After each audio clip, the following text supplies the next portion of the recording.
Kim Yuna loved the stars. She had loved them since she was a little girl, sitting on her father's shoulders in Seoul, pointing at the night sky and asking him to name every bright dot she could see. Now, at 19 years old, she lived among them. She studied xenobiology on Nova Prime, the great station that served as the heart of the Galactic Council. She was one of the youngest humans to ever live there, and she was proud of that. Her father, Park Do-won, was Earth's senior ambassador to the Council. He had worked for 30 years to build trust between humanity and the 12 species that ruled the galaxy. Humans were still considered young. They had only joined the Council 50 years ago. The older species looked at them the way adults look at children who have just learned to walk. Patient, sometimes kind, but never as equals, Yuna did not mind. She was too busy learning. She wanted to understand every species, every world, every form of life the galaxy had created. She spent her days in laboratories and libraries, and her nights walking through the station's great gardens, where plants from 100 worlds grew side by side. It was on one of those night walks that everything changed. She had taken a wrong turn. The station was enormous, and even after 2 years, she still got lost sometimes. She found herself in a corridor she had never seen before. It was darker than the others and quieter. She was about to turn back when she heard voices. They came from behind a door that was slightly open. She recognized one of the voices. It belonged to Counselor Veth, the leader of the Helix Tribunal. The Tribunal was the ruling body of the Council, made up of the 3 oldest species in the galaxy. They made all the important decisions. Yuna knew she should leave, but something in Veth's tone made her stop. He sounded angry and afraid and excited all at the same time. She moved closer to the door. "The humans are growing too fast," Veth was saying. "Their population has doubled since they joined us. Their technology improves every year. If we do not act now, they will become uncontrollable." Another voice spoke. Yuna did not recognize it. "What do you suggest?" "The containment protocol," Veth said. "We limit their expansion. We restrict their access to advanced technology. We control their breeding programs. And if they resist, we show them what happens to species that challenge the tribunal." Yuna's heart was beating so hard she thought they would hear it. She pulled out her personal device and pressed the record button. Her hands were shaking. "And the other species?" the second voice asked. "Will they support this?" Veth laughed. It was not a nice laugh. "The other species will do as they are told. Once we have dealt with the humans, we will implement similar protocols for any species that shows ... ambition. The galaxy belongs to the tribunal. It always has. It always will." Yuna had heard enough. She turned and ran. She did not make it far. 2 guards appeared in front of her, blocking her path. They were from Veth's species, tall and covered in hard scales. They grabbed her arms and dragged her back toward the door. Veth was waiting for her. His yellow eyes looked at her device, still recording in her hand. He took it from her very slowly. "Little human," he said softly, "you should not have come here." They put her in a cell. She waited there for 3 days, alone, with no food and very little water. She kept hoping her father would come. She kept hoping someone would realize she was missing and come looking for her. On the 4th day, they came for her. They brought her to the great chamber where the full council met. All 12 species were represented, hundreds of delegates filling the circular room. Her father was there, standing at the front, his face pale and desperate. "Yuna!" he shouted when he saw her. He tried to run to her, but guards held him back. Counselor Veth stood on the central platform, looking down at her with those cold yellow eyes. "Kim Yuna," he announced, his voice echoing through the chamber, "you have been found guilty of espionage against the Galactic Council. You have stolen classified information that threatens the security of every species in this galaxy. The punishment for this crime is death." "No!" Ambassador Park screamed. "She is a child. She deserves a trial. This is murder." Veth ignored him. "The sentence will be carried out immediately." 2 guards forced Yuna to her knees. She looked up at her father, and she was surprised to find that she was not afraid. She was sad. Sad that she would not see Earth again. Sad that she would not see her father's face when he grew old. Sad that she would not discover all the wonderful things the galaxy had to offer, but she was not afraid. "I love you, Father," she said. Her voice was calm and clear. Then she looked directly at the camera drones that were broadcasting her execution across the station and beyond to a corner of human space. "Tell Earth I am sorry I could not come home." The guard raised his weapon. "Ambassador." Park's scream filled the chamber as his daughter fell. The broadcast reached Earth in real time. It arrived during Cultural Unity Day, when billions of people were gathered in public spaces, watching live feeds from around the world. In Seoul, in Cairo, in Buenos Aires, in Vancouver, people were celebrating humanity's achievements and hopes for the future. And then they saw a 19-year-old girl executed for the crime of learning the truth. For a long moment, there was only silence. A silence so deep it seemed to swallow the world. People stood frozen, staring at screens, unable to believe what they had just witnessed. Then, somewhere in Seoul, a bell began to ring. It was a small temple bell, old and cracked, but its voice carried through the silent streets. Another bell joined it, then another.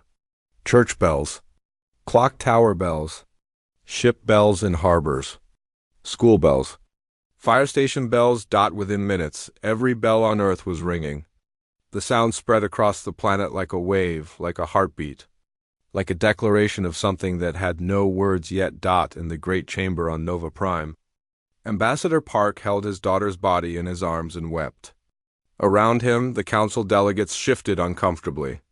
Some of them looked disturbed by what they had just witnessed, but most of them simply looked relieved that it was over. They did not understand what they had done. They did not understand that on Earth, a planet they considered young and weak and unimportant, something ancient was waking up.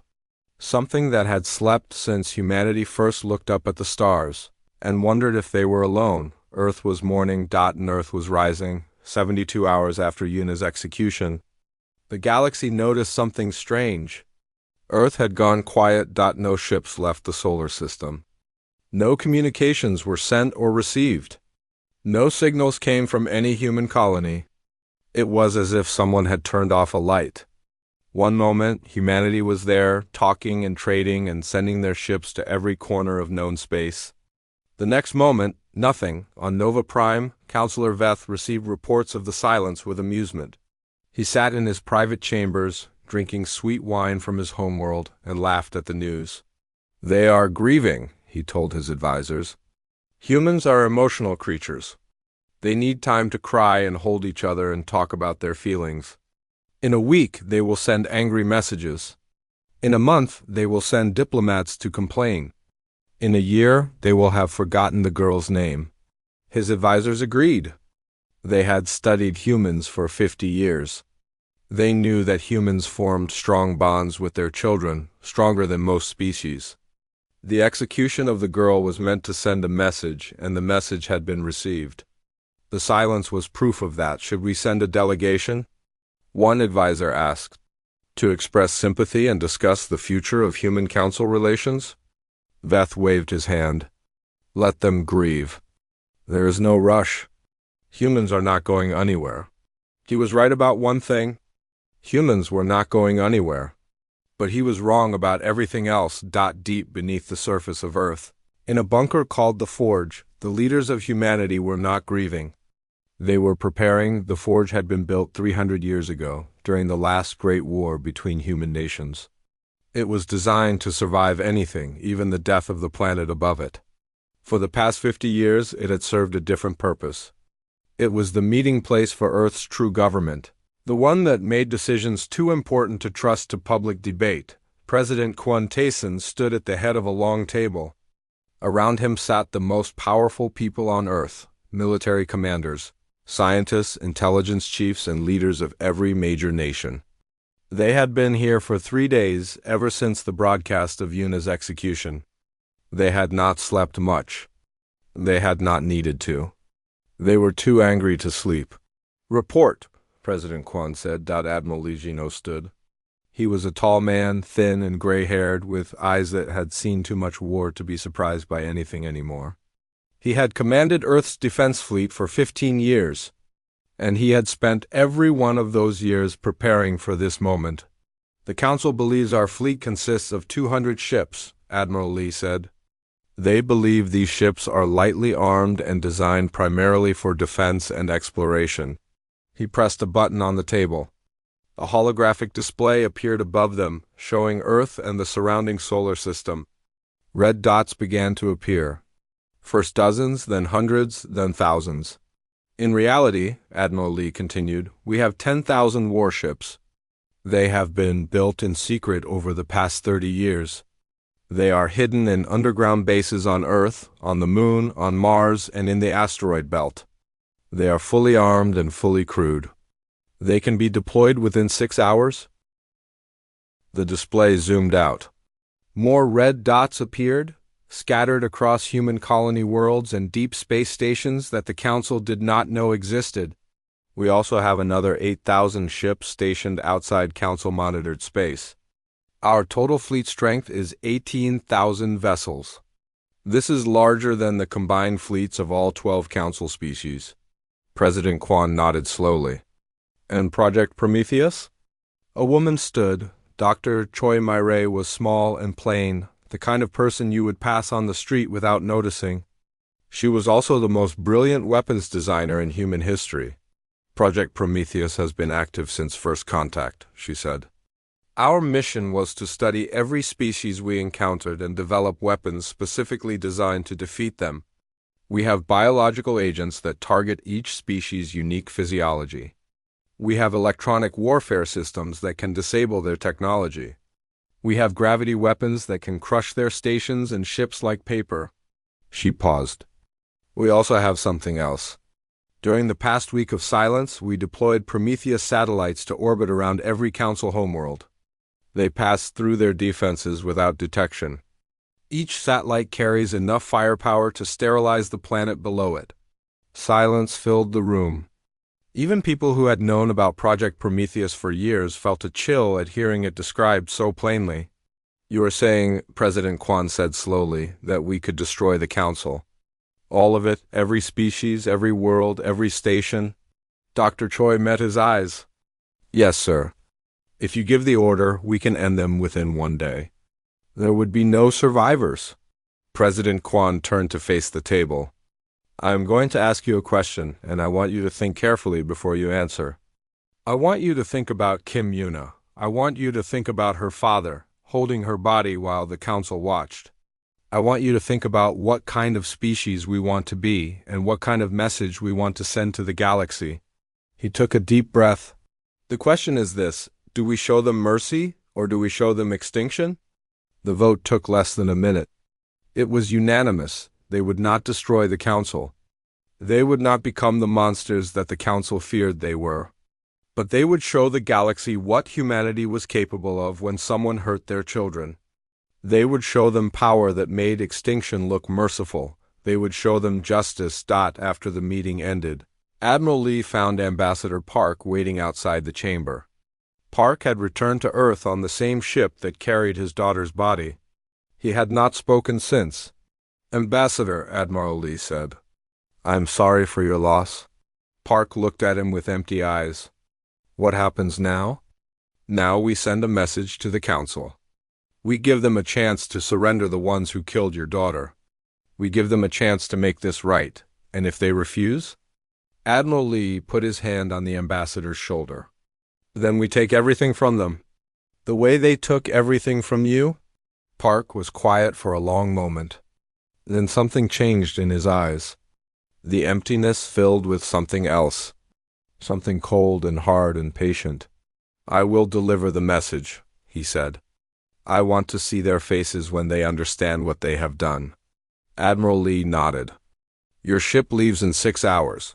Park turned and walked away. Behind him, through a viewing window, the first ships of the hidden fleet were rising from the ground. They filled the sky like a swarm of metal insects, blotting out the sun. Earth was no longer silent. Earth was speaking. And the galaxy was about to learn what it meant when humanity stopped asking and started telling 1 week after the execution. A single human ship appeared near Nova Prime Station. It was small, barely larger than a shuttle. It carried no visible weapons.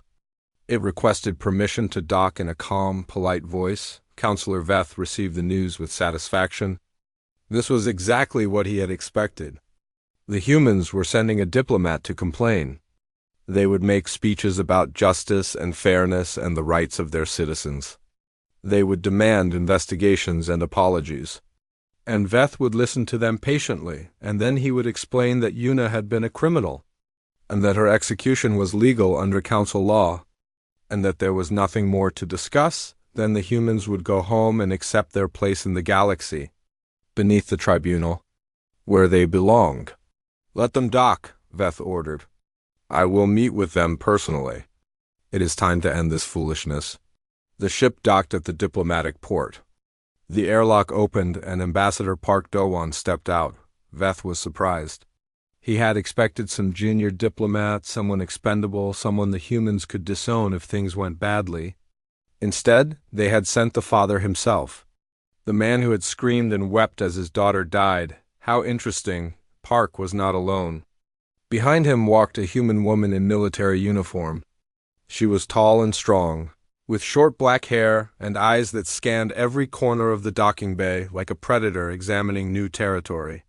Commander Shin Hana, according to the intelligence reports. One of Earth's most decorated soldiers. Ambassador Park, Veth said smoothly. I am pleased that you have returned to us. I hope your journey was comfortable.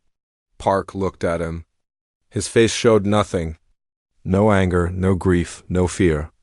It was like looking at a statue. I have come to address the full council, Park said. All 12 species. This matter concerns everyone. Veth tilted his head. That is unusual. Normally, disputes between species are handled by the tribunal alone. This is not a dispute, Park said. This is a notification. Earth has decided to inform the council of certain facts. The council would be wise to listen.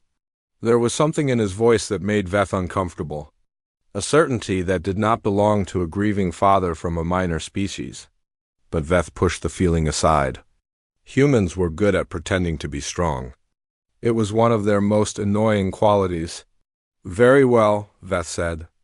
I will arrange a session of the full council. Shall we say tomorrow morning? 1 hour, Park said. Earth's patience is not unlimited. 1 hour later, the great chamber was full. Representatives from all 12 species filled the circular room, whispering to each other, wondering why they had been called to an emergency session. Veth sat on the central platform with the other 2 tribunal members, looking down at the humans with patient amusement.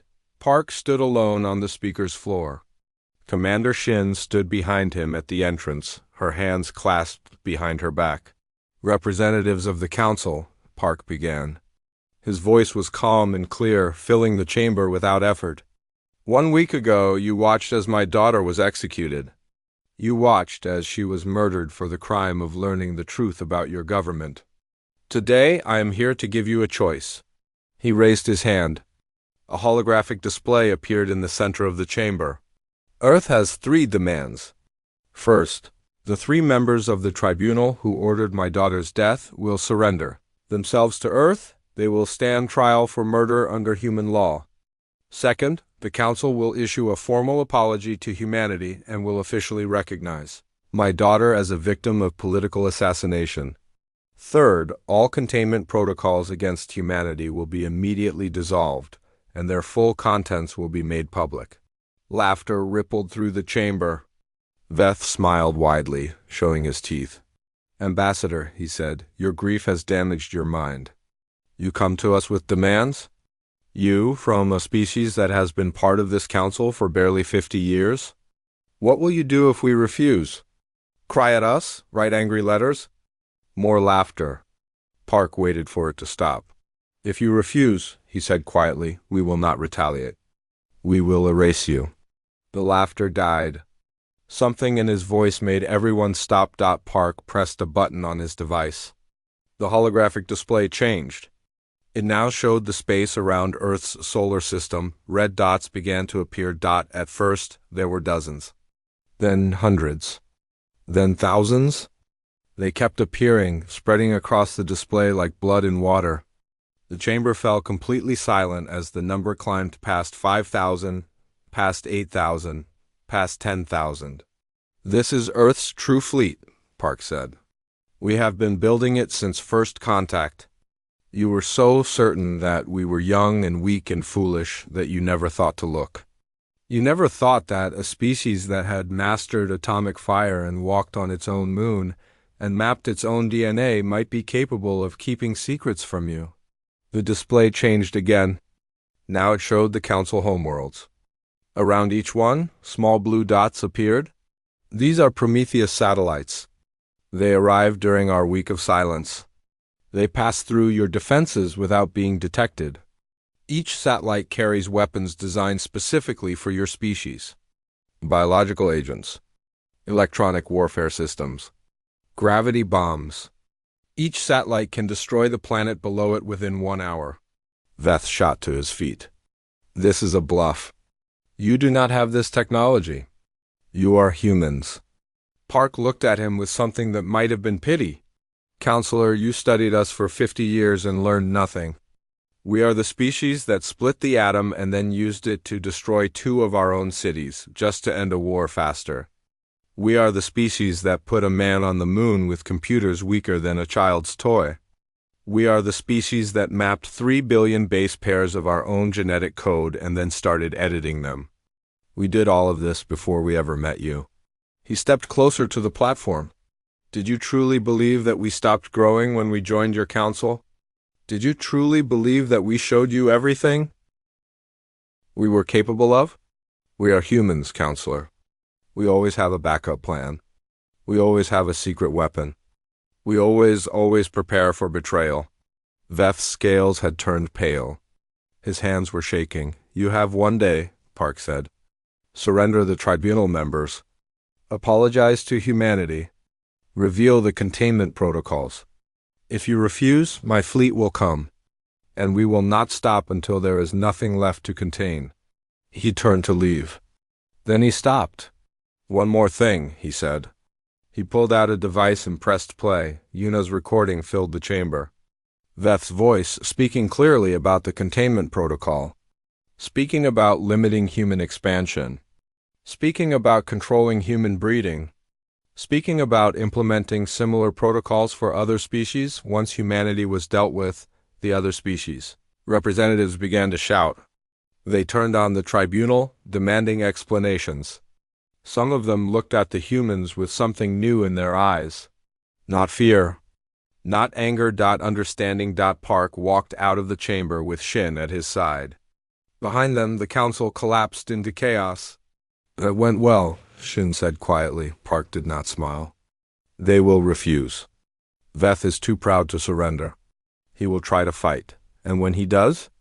Park thought about his daughter. He thought about her smile, her laugh, her endless curiosity about the universe. He thought about her last words. "When he does," Park said, "we will show them what happens when you take something precious from humanity. We will show them why every species in the galaxy should pray that humans never have a reason to hate them." Shin nodded. "The fleet is ready. Admiral Lee is waiting for your signal." Park looked back at the chamber one last time. "Tell him to start the countdown." The next 24 hours changed the galaxy forever. It started with Yuna's recording. Within minutes of Park playing it in the council chamber, copies spread to every corner of known space. News networks broadcast it on every world.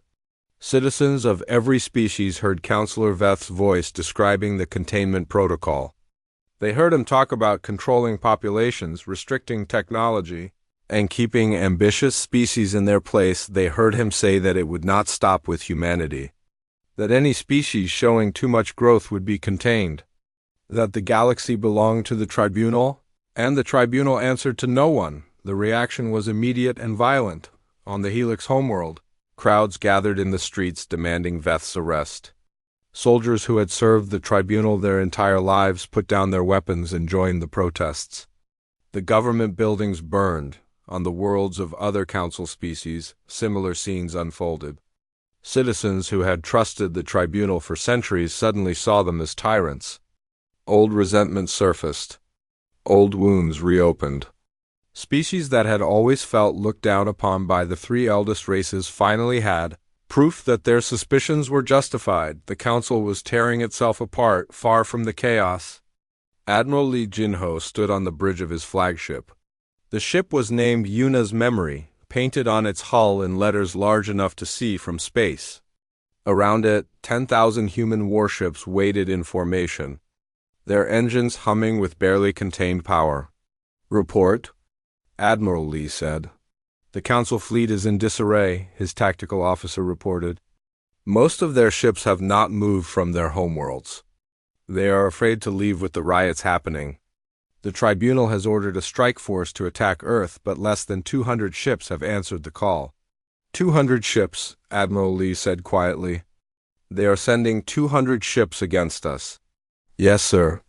They should arrive at the edge of our solar system within 3 hours." Admiral Lee looked at the display showing the approaching enemy fleet. 200 ships. The Tribunal was either stupid or desperate or both. Probably both. "Move the 7th Fleet to intercept," he ordered. "I want this over quickly. No games, no speeches. Just end it? Rules of engagement, sir?" Admiral Lee thought for a moment. "Disable them. Do not destroy them unless they refuse to surrender. I want the survivors to go home and tell their people what happened. I want them to describe exactly what human weapons can do." "Yes, sir." The battle, if it could be called that, lasted 11 minutes. The human ships used Prometheus weapons for the first time. Electromagnetic pulses tuned to the specific frequencies of each enemy species' technology. Biological agents delivered by microscopic drones, causing temporary paralysis without permanent harm. Gravity fields that crushed weapons and engines while leaving hulls intact. The Council ships stopped firing almost immediately. They could not. Their systems were dead, their crews were unconscious, their vessels were drifting helplessly in space. The human fleet moved through them like sharks through a school of fish, tagging each disabled ship with a beacon. When the Council crews woke up, they found human messages waiting for them. The messages were simple. "We could have killed you. We chose not to. Go home. Tell them what you saw. Tell them this was mercy." On Nova Prime, Counselor Veth received the news with disbelief. 200 ships destroyed without a single human casualty. Without a single human ship even being damaged. It was impossible. It had to be a trick, but the reports kept coming. Images of his ships floating dead in space. Recordings of human weapons that seemed to target each species individually. As if humanity had spent decades studying their weaknesses and designing specific ways to exploit them because they had. Because humans were exactly what Veth had always feared they were. Patient and clever and very, very good at preparing for war. "We have to run," Veth told the other tribunal members. "We have to get off this station before the humans come for us." They tried. They gathered their most loyal guards and made for the private docking bays where their personal ships waited. They thought they could escape into deep space, find some colony world beyond human reach, and rebuild their power. They were wrong. Commander Shin Hana was waiting for them. She stood in the corridor, leading to the docking bay, alone, her hands at her sides. Behind Veth, a dozen guards raised their weapons. "Stand aside, human," Veth snarled. "You cannot stop all of us." Shin smiled slightly. "I do not need to stop all of you. Just you three." She moved. The guards were trained soldiers, veterans of 100 campaigns. They were fast and strong, and they knew how to kill. But Shin was faster. She had been modified with the best technology Earth could produce. Her muscles were reinforced, her reflexes enhanced, her bones hardened. She was what humans became when they stopped pretending to be peaceful. The fight lasted less than a minute. When it was over, the guards were on the ground, alive but unable to move. Shin stood over Veth with a weapon pressed to his head. Kim Yuna, she said quietly. Say her name. Veth's yellow eyes were wide with fear. What? Say her name. The girl you killed. Say it. Kim. Kim Yuna. Good. Shin pulled him to his feet. Now you're going to say it again. On Earth, in front of every human being alive. You are going to tell them her name, and you are going to tell them what you did to her. And then you are going to spend the rest of your life answering for it. She looked at the other two tribunal members. Cowering on the floor, all three of you. They were loaded onto a human ship and taken to Earth. The journey took 3 days. The tribunal members spent it in a cell, alone with their thoughts. Veth tried to tell himself that this was not the end. That the other species would rally to his defense. That the galaxy would not allow humanity to become so powerful. That someone, somewhere, would stop this. But as the ship entered Earth's atmosphere, he looked out the window and saw something that broke him. Billions of humans stood below. They filled every city, every town, every open space on the planet. And each of them held a small light. Candles, lanterns, torches, glowing screens. Billions of tiny lights held up to the sky, forming an ocean of fire that covered the entire world. A vigil. For Kim Yuna, for a 19-year-old girl who had only wanted to learn about the universe, Veth had thought he understood humans. He had studied them for 50 years. He had read their histories, analyzed their societies, measured their technology.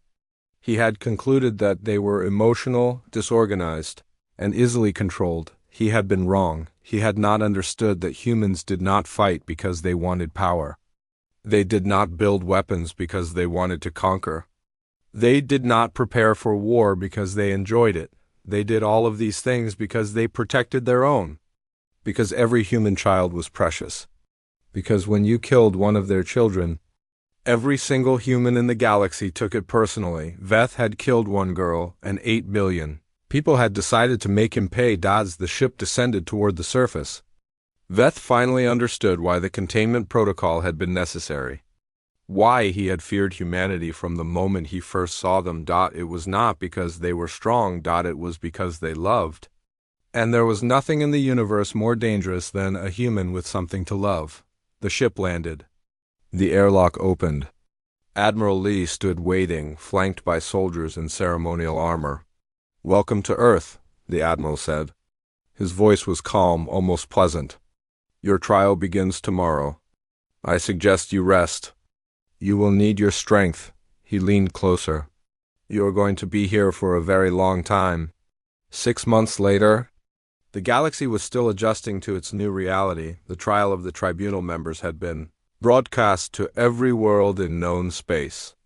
Billions of beings from 12 species watched. As Counselor Veth and his 2 colleagues stood before a human court, they watched as evidence was presented. They watched as witnesses testified. They watched as the 3 most powerful beings in the galaxy were treated not as leaders, but as criminals. The verdict was guilty.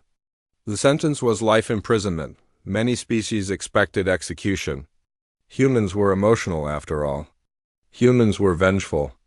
Surely they would kill the beings who had murdered one of their children, but humans surprised them. Death is easy, President Quantayson explained in a speech after the sentencing. Death is an ending. We do not want to give them an ending. We want them to live. We want them to spend every day for the rest of their lives teaching young people about what they did. We want them to become a lesson. We want the galaxy to look at them and remember what happens when governments believe they are above justice. Veth and the other tribunal members were sent to a special facility where they would spend their remaining years as teachers. Students from every species would come to learn from them. Not about leadership or politics, but about arrogance, cruelty, and the consequences of treating other beings as inferior. It was, many beings agreed, a very human punishment. Creative, unexpected, and somehow more terrible than death. With the tribunal gone, the council needed to rebuild. The old system was broken. No one trusted it anymore. Something new had to take its place. Humanity could have taken control.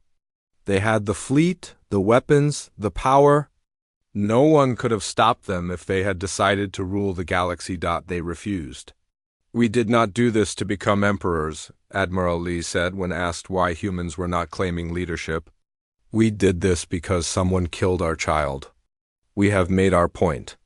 Now we want to go back to what we were doing before. Exploring, learning, growing. We will be part of the new council, as equals. But we will not rule over anyone. The Prometheus satellites were removed from orbit around the council homeworlds. They were not destroyed, just relocated to human space. Everyone understood what that meant. The weapons still existed.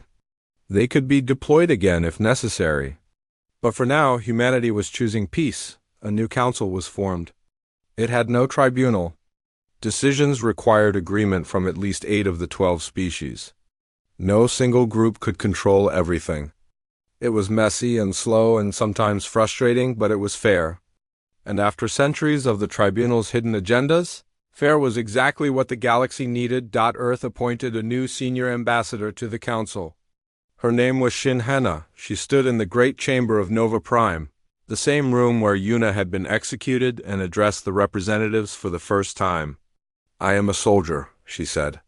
I have spent my life training for war.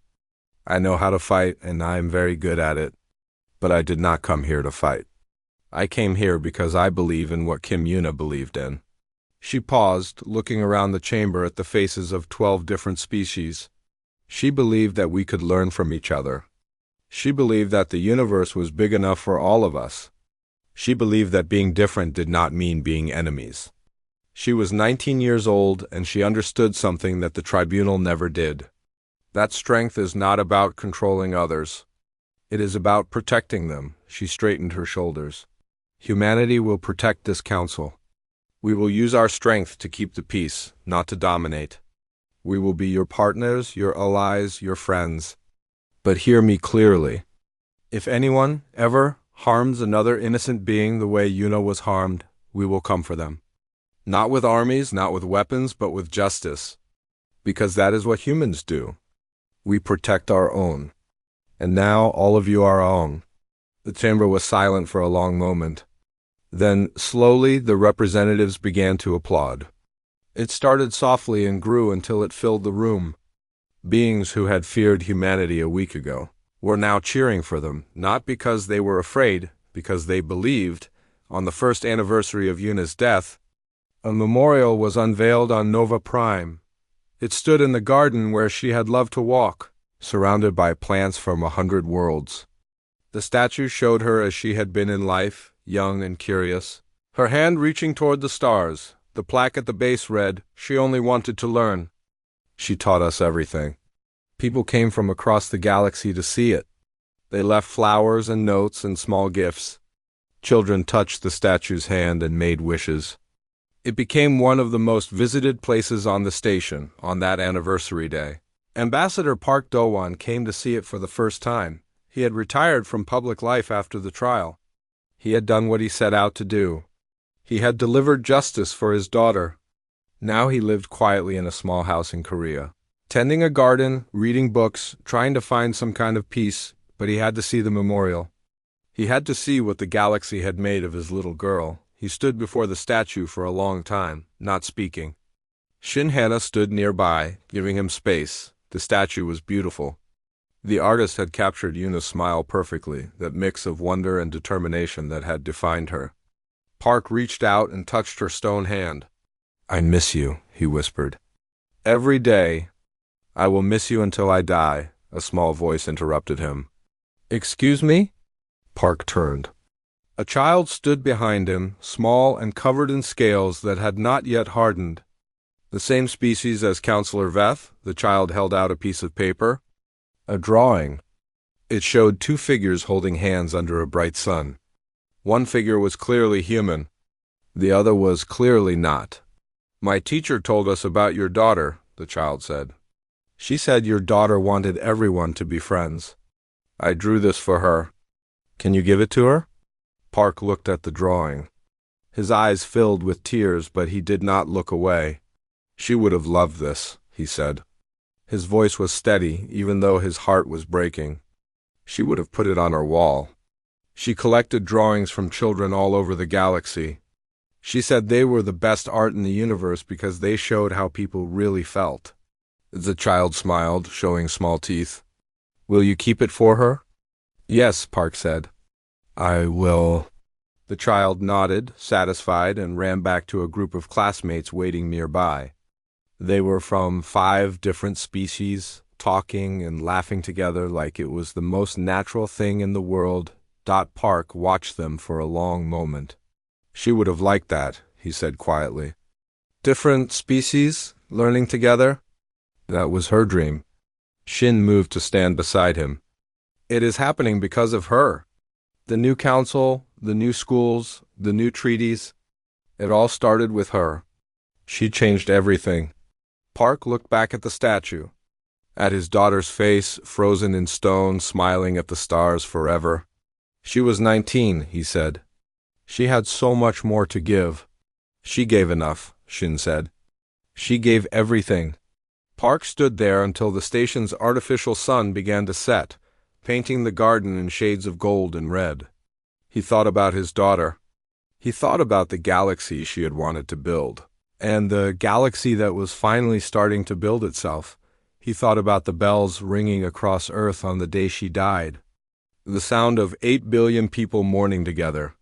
The sound of humanity waking up, and he thought about a child's drawing. 2 figures holding hands under a sun, maybe. Yuna's dream was not dead after all. Maybe it was just beginning. Park placed the drawing at the base of the statue, next to the flowers and notes left by others. Then he straightened up, took a deep breath, and smiled. Thought it was the first real smile since his daughter died. Goodbye, Yuna, he said. I will see you again someday. But not yet. There's still work to do. He turned and walked away, leaving the memorial behind. Above him, the stars were coming out. Thousands of them, millions of them, more than any human could count. Each one a sun. Each one surrounded by worlds. Each one full of possibilities. Yuna had wanted to visit them all. Humanity would do it for her.